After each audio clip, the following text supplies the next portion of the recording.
সকলকে জানাই শুভ বুদ্ধ পূর্ণিমার শুভেচ্ছা। গতকাল আমার বাড়িতে পূর্ণিমার সেন্নি হয়ে গেছে।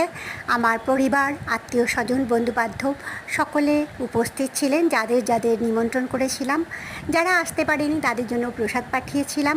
তারা প্রত্যেকে সুস্থ থাকুক। আমরা যারা গুরুজন তাদের কাছে এই কামনাই করি। আর আমাদের গুরুজনরা আমাদের রাস্তা দেখিয়ে গেছেন কী করে ভালো রাখতে হয়, কী করে ভালো থাকতে হয়। একলা তো ভালো থাকা যায় না, সকলকে ভালো রেখে ভালো থাকার আনন্দটাই আলাদা।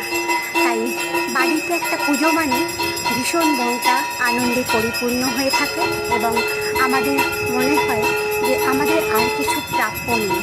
তিনি আমাদের যা দিয়ে পাঠিয়েছেন তা আমাদের কাছে অনেক।